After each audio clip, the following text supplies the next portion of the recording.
Baik ya, kembali lagi. Ini adalah lanjutan dari video sebelumnya, di mana sekarang itu di video ini akan mendemonstrasikan bagaimana cara kerja atau input data di dalam sebuah form yang sudah kita rancang. Sebelum melakukan running atau input data, pastikan di IDE Lazarusnya itu sudah tidak ada error lagi ya. Jadi di messages Windows yang sebelah bawah ini sudah tidak ada error lagi. Kenapa harus begitu? Karena jika ada error berarti perancangan form yang sudah dilakukan itu masih ada kesalahan atau Lazarus tidak mampu membaca codingan, entah itu komponen yang tidak lengkap di dalam form itu sendiri. Kita coba running. Oke. Dan di sini di bagian bawah ini sudah terlihat bahwa formnya sudah baik-baik saja, tidak ada error ya di sini. Jadi ini bisa dilakukan input data untuk menguji apakah aplikasi yang sudah kita buat atau software atau form yang sudah kita rancang itu berjalan sesuai dengan studi kasusnya, sesuai dengan permintaan yang ada di studi kasus. Oke. Nah, ini running ini masih berkaitan dengan atau masih terikat dengan IDE-nya ya. Jadi ini masih bisa dikendalikan melalui sini, melalui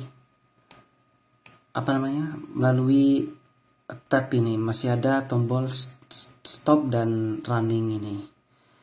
Nah, ada alternatif lain, sebetulnya bukan alternatif tapi cara running yang lain yang independen atau bebas dari IDE. Jadi form ini tidak tergantung lagi dengan tombol yang ada di sini. Jadi benar-benar itu adalah aplikasi yang berdiri sendiri. Seperti mungkin kalian menjalankan Microsoft Word, mungkin juga menjelaskan aplikasi yang lain seperti SAS atau SPSS, mungkin itu kan sudah independen kan, dia hanya klik 2 kali atau double klik, kemudian aplikasi itu sudah jalan.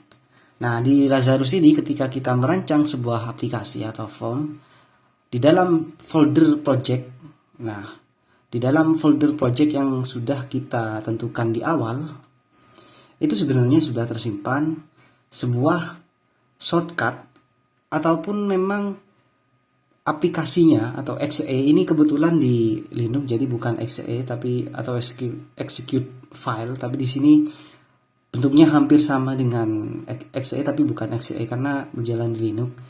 Nah, di situ ketika kita klik maka yang tampil juga hampir sama dengan seperti ini.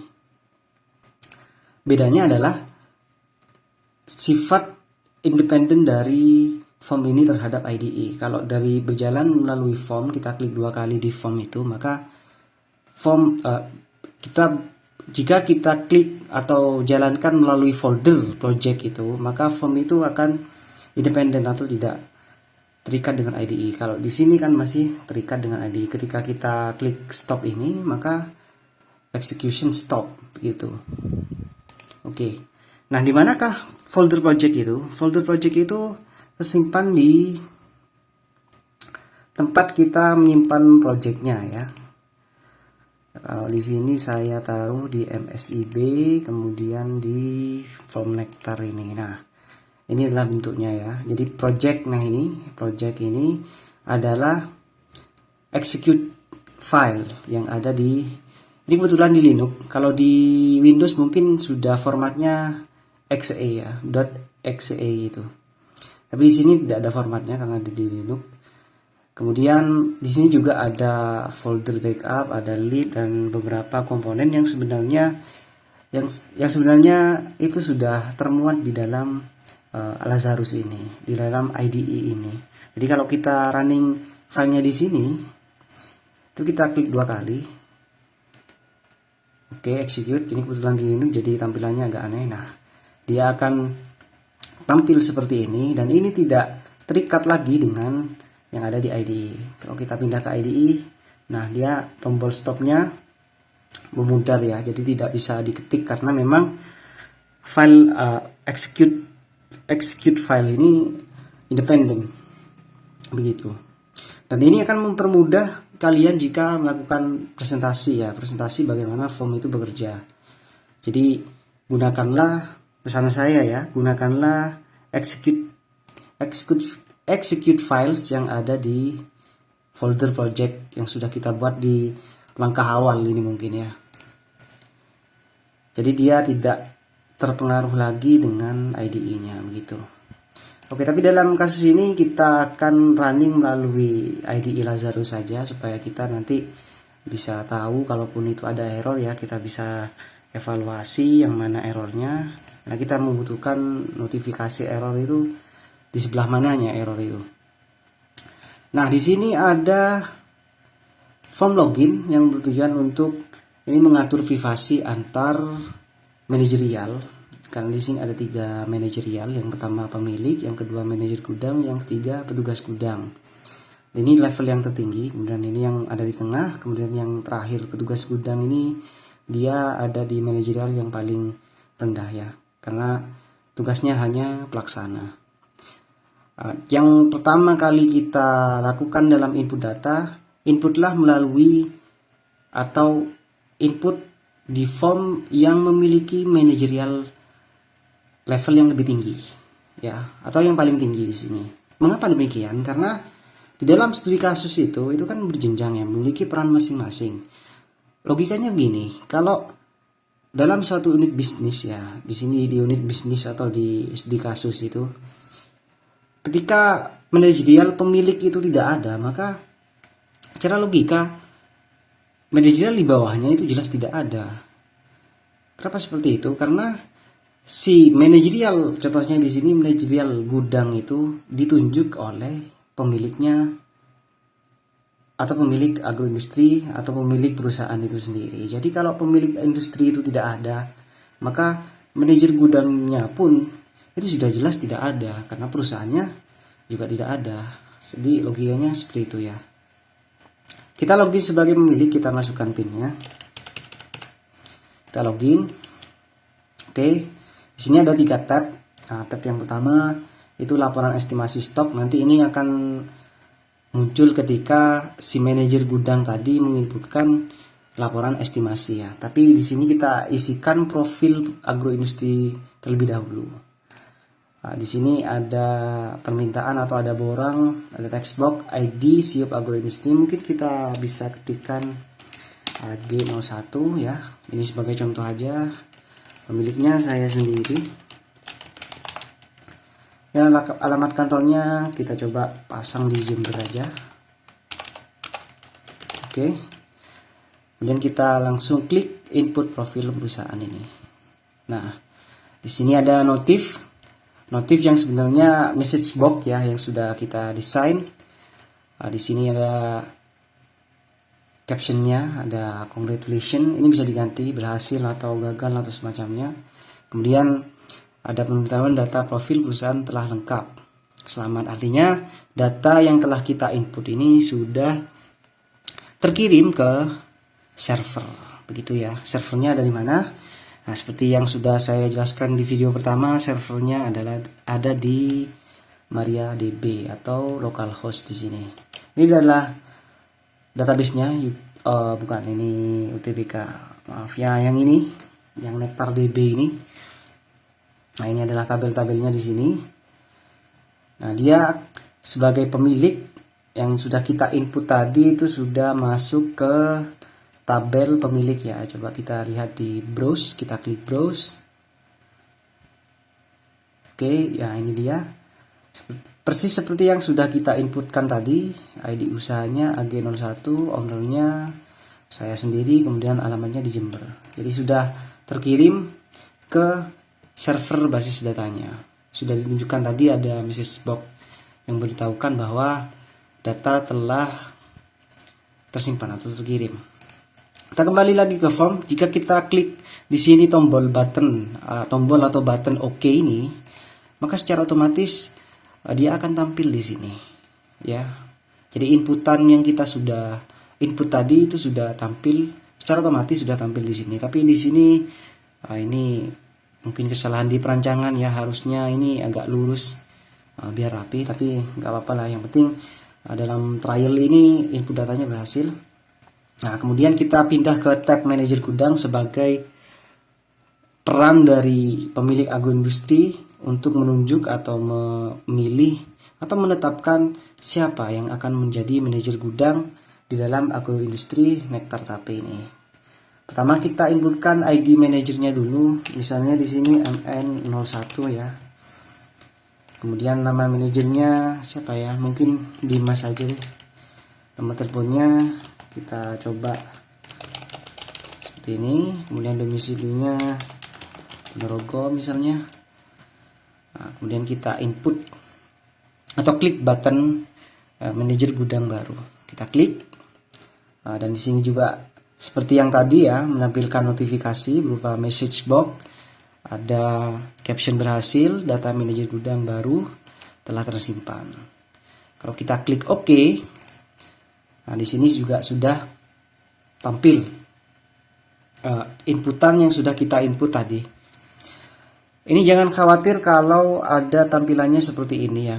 Ini harus di scroll, tapi jika ingin tampilan yang agak lebih rapi, kita bisa geser ini. Nah, seperti ini ya. Kita geser manual. Oke, seperti ini. Ini adalah daftar manajer gudang yang sudah kita input.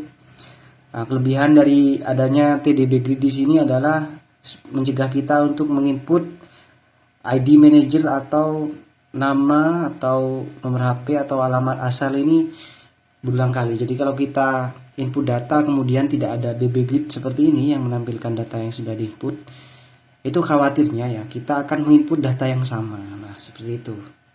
Jadi beruntunglah ada DB Grid di sini. Oke, itu adalah peran dari seorang pemilik agroindustri. Yang pertama menginputkan profil agroindustri yang dimilikinya, yang kemudian adalah menginput atau menunjuk atau memilih siapa yang akan menjadi manajer gudang. Sementara yang ini kan dari laporan dari bawah ya, artinya nanti ini kita urutkan perannya itu berdasarkan dari hierarki manajerial yang atas ke secara perlahan menuju yang paling bawah. Oke, kita close, kita harus login sebagai manajer gudang untuk berperan sebagai manajer gudang. Kita masukkan pinnya kembali karena ini beda pin, maka yang terjadi nanti akan error ya. Contohnya kalau kita masukkan pinnya pemilik ya, pin owner dari agroindustri, tapi kita bermaksud di sini sebagai manajer gudang, maka nanti akan tampil notifikasi seperti ini ya, seperti yang sudah kita desain di coding atau di source code di unit 1 di form login. Akan tampil notifikasi berupa maaf Anda bukan karyawan Nektar Tape, periksa kembali PIN. Jadi ini juga berhasil ya. Jadi logika dari login atau menjaga privasi antar manajerial itu sudah berhasil terimplementasikan di dalam form ini. Klik OK, kita kembali lagi dan kita isi pinnya sesuai dengan posisi manajer gudang. Klik button login ini, nah secara otomatis dia akan tampil form seorang manajer gudang ya. Tugas manajer gudang adalah sesuai di studi kasus itu menginputkan siapa-siapa saja yang menjadi bawahannya, atau dalam hal ini adalah manajer yang paling bawah yaitu petugas gudang. Kita berikan ID petugas gudang, misalkan PT01 ya. Dan ID manajernya tadi sudah kita input oleh pemilik MN01. Nama petugasnya misalkan Jessica. Usianya saya nggak tahu usianya Jessica, mungkin 22. Nah, kemudian ini juga ada contoh bagus di sini, ada tanggal mulai bekerja. Jadi di sini ada atribut atau text box yang berfungsi untuk menunjukkan bahwa kapan dia atau si Jessica ini bekerja di agroindustri Tape. Di sini text boxnya agak unik karena berbeda dengan text box biasa seperti ini yang kita harus input melalui keyboard. Di t-edit ini namanya t-edit, itu kita tinggal klik button ini. Nah, jadi kita hanya memilih tanggalnya. Nah, nanti data tanggal yang sudah kita pilih itu secara otomatis akan tampil di sini sesuai dengan format, years, month, and date ya. Jadi coba kita lihat ya, kita coba pilih mungkin Jessica ini mulai bekerjanya tanggal 1 Juni mungkin ya. Maaf. Nah, ini 1 Juni. Kita klik 2 kali. Oke. Nah, ini formatnya yang sudah sesuai dengan kita programkan atau kita sudah formatkan ya. Ada tahun sebanyak 4 digit, kemudian bulan bulan itu 2 digit, dan tanggal itu 2 digit juga ya.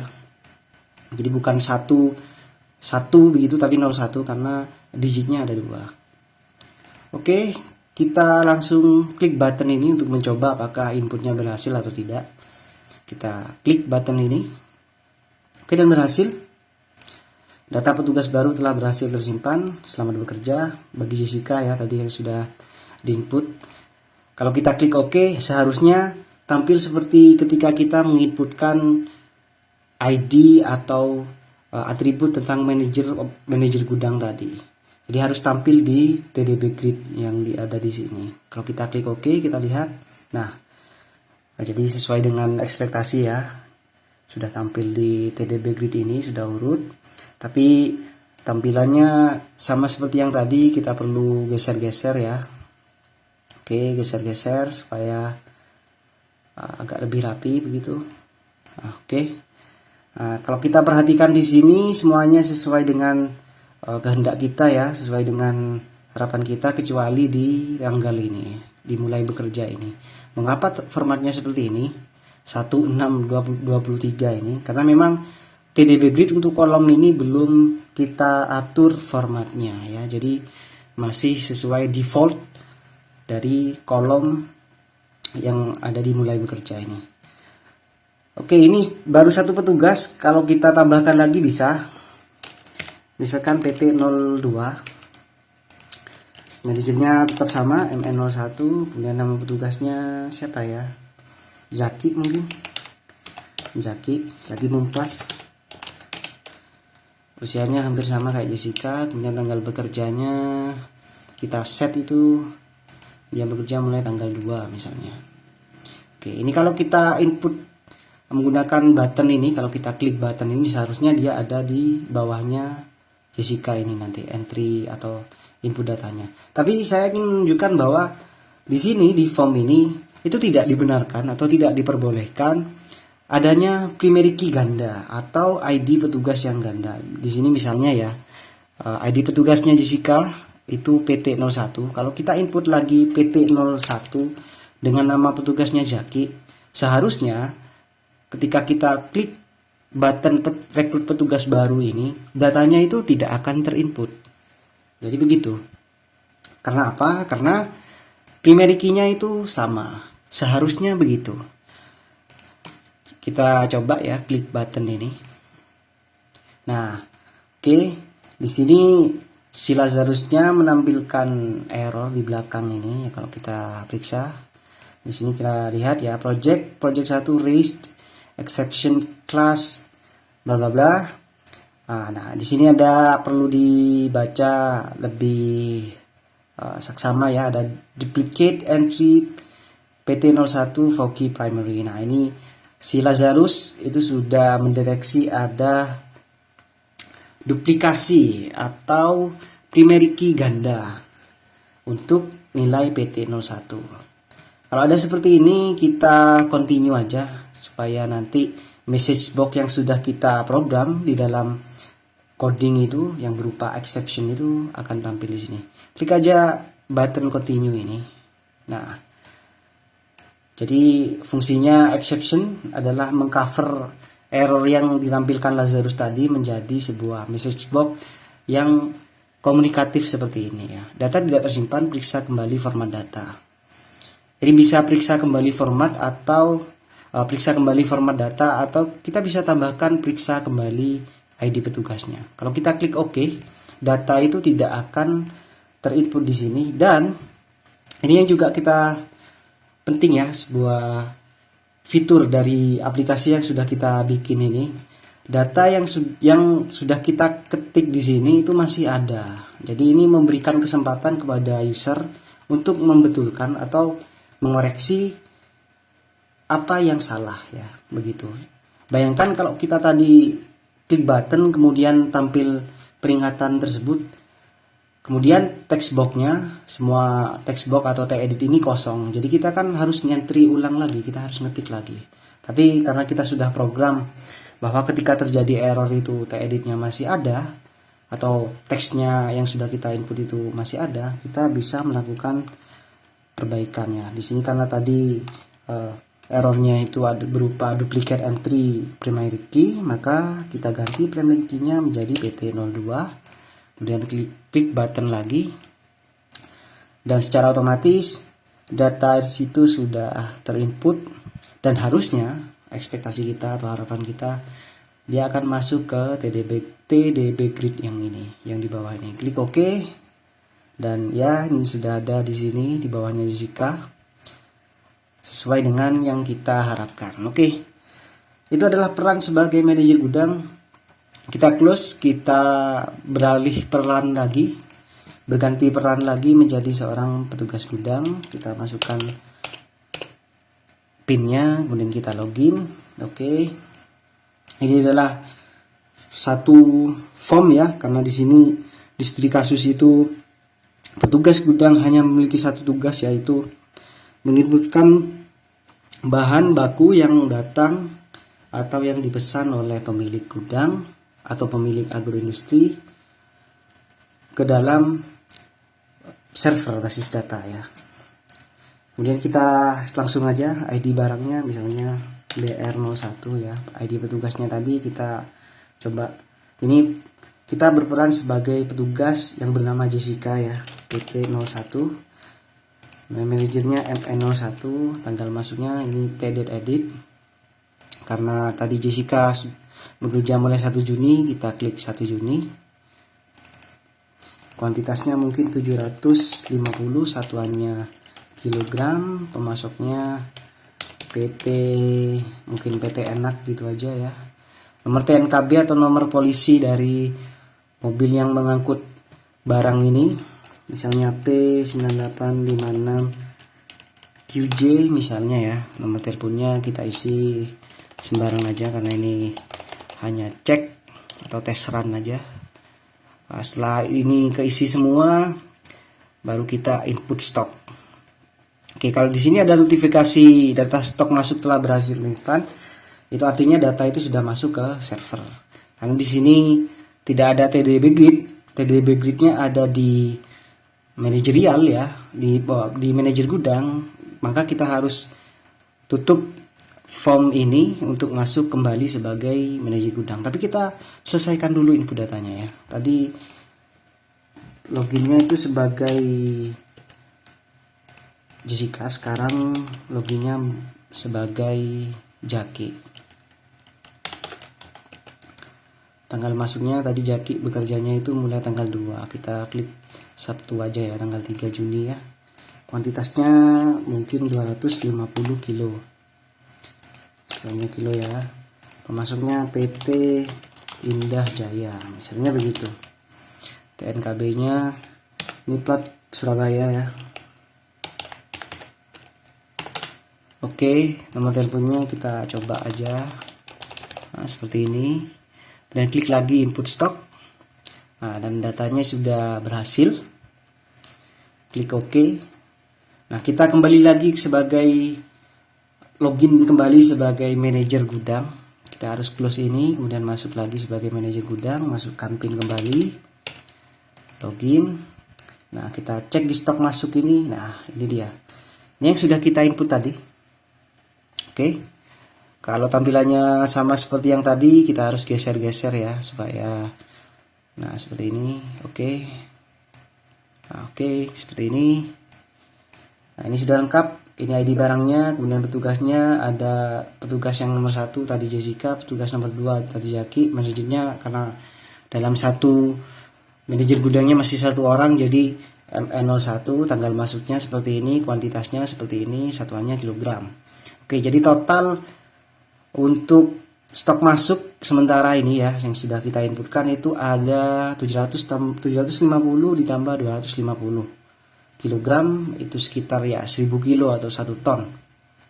Oke, begitu. Ini masih 2 inputan, tapi kan di dalam realnya kalau kita kembali ke dunia nyata ya, itu input data nggak mungkin cuma 2 ini. Mungkin nanti dalam 1 hari bisa ada 50 barang masuk atau mungkin lebih dari itu. Jadi kalau kita hitung manual, kita jumlahkan kuantitas nanti kan banyak seperti ini ya, kita hitung manual, tentu kan ini membuang masa atau membuang waktu dan juga membuang tenaga, belum lagi nanti error ketika hitung manual. Jadi di sini di laporan estimasi stok ini si aplikasi atau form yang sudah kita buat itu secara otomatis akan menghitung atau menjumlahkan akumulasi dari setiap kali pelaporan yang dilakukan oleh manajer gudang. Oke, kita klik saja di sini, langsung saja ya kita ketik ID laporannya, misalkan LP01, ID manajernya MN01, ID ownernya tadi, ID owner atau siupnya AG01, batas maksimumnya, katakanlah batas maksimumnya itu 1 ton ya. Oke, 1 ton atau 1000 kilo, karena satuannya tadi kilo, maka di sini kita inputkan 1000 kilo begitu. Nah, tadi secara penghitungan ya, kalau kita hitung kasar atau hitung manual, itu di sementara ini masih ada 750 kilo ditambah 250 kg bahan baku. Artinya ada 1 ton bahan baku. Sementara di sini batasnya itu batas maksimumnya. Artinya dalam satu gudang itu kita contohkan batas maksimumnya itu ada 1 ton bahan baku yang mampu ditampung oleh gudang. Seharusnya karena ini sama nilainya ya, stok masuk dengan batas maksimumnya itu sama, itu memberitahukan kepada kita nanti di siapa pemilik gudangnya, pemilik atau owner agroindustrinya itu memberitahukan kepada kita bahwa kapasitasnya itu sudah penuh, artinya sudah pas begitu ya, sudah maksimal. Seharusnya ini harapan kita ya, ekspektasi kita nanti di tabel atau di form di atas manajerial, di atas manajer gudangnya itu pemilik agroindustri. Kita klik button ini kirim laporan. Nah, di sini ada notifikasi ya, laporan estimasi stok telah terkirim. Harusnya karena kita berekspektasi tadi laporan itu masuk ke pemilik agroindustri, harusnya di tabel pemilik agroindustri tadi itu sudah tampil laporan kita beserta dengan kriterianya ya. Kriterianya itu bisa mencapai atau sudah kapasitasnya maksimum, bisa kurang dari kapasitas maksimum, atau bisa melebihi dari kapasitas maksimum, yang dalam hal ini kapasitas maksimumnya itu 1000 kilo atau 1 ton. Kita klik OK. T-editnya otomatis bersih ya, sudah kosong seperti ini. Nah, kita akan login lagi sebagai pemilik untuk mengecek atau memeriksa apakah laporan yang sudah kita input tadi sudah masuk ke tabel atau form dari pemilik agroindustri. Kita login. Kita lihat di tab ini ya, laporan estimasi stok. Dan di sini terlihat laporan yang sudah kita inputkan tadi, LP01, manajernya MN01 atau kode atau ID manajernya. Kemudian siupnya itu siup dari agroindustri ini AG01. Dan batas stok maksimumnya yang sudah kita entry 1000 kilo atau 1 ton.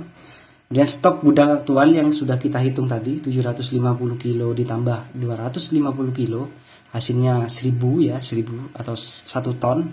Dengan kriterianya kalau kita cek di sini mencapai kapasitas maksimum, artinya gudangnya itu sudah mencapai kapasitas maksimum untuk menampung bahan baku yang masuk begitu. Jadi secara keseluruhan form ini sudah lolos uji ya, lolos evaluasi, lolos test drive, ya lolos apapun itu, dan sudah bisa kita gunakan di dalam versi yang independen yang sudah saya sebutkan tadi. Kalau kita close ini ya, oke, kita kembali ke versi yang independen. Nah, kita klik di sini, oke, execute, kita login sebagai pemilik. Harusnya data itu sudah ada di sini, sudah tampil di sini. Kita login, oh ya, di sini sudah tampil ya, jelas ya. Di sini juga sudah ada manajer gudangnya, sudah diinput, laporan estimasi stoknya juga sudah terisi ya, oke. Dan ini kalau kita close atau kita tutup Lazarus IDE, si aplikasi ini masih tetap jalan karena ini sudah versi yang independen atau versi executable files. Oke, seperti itu ya. Dan ini juga berlaku untuk form yang lain, bukan hanya pemilik gudang. Kalau kita login sebagai manajer gudang, datanya akan tetap sama ya. Oke, seperti ini. Ada Jessica, Jazaki, brand stok masuk yang sudah kita input tadi juga masih ada. Karena sebenarnya data ini itu tersimpannya ke sini. Nah, tersimpannya itu ke server basis datanya. Kalau kita cek di estimasi stok ini, ya ini contoh aja. Nah, ini sudah masuk ya di sini. Dan demikian juga untuk petugas gudang, ada Jaki, ada Jessica, oke ya. Jadi servernya ada di MariaDB atau di localhost ini, sementara penampil atau kliennya itu ada di sini, di aplikasi yang sudah kita rancang sebelumnya ya. Oke, sekian dulu di video ini. Dan di sini juga sudah kita buktikan bahwa form yang sudah kita rancang itu sesuai dengan di studi kasus ya. Oke. Dan ini juga saya running di Linux. Jadi harusnya di Windows sepertinya tidak ada gangguan seharusnya ya, karena Windows itu kan lebih mudah daripada Linux. Jadi mestinya itu berjalan lebih normal dan sangat lancar. Oke, sekian dulu video dari saya. Sampai jumpa di video berikutnya ya. Oke, terima kasih.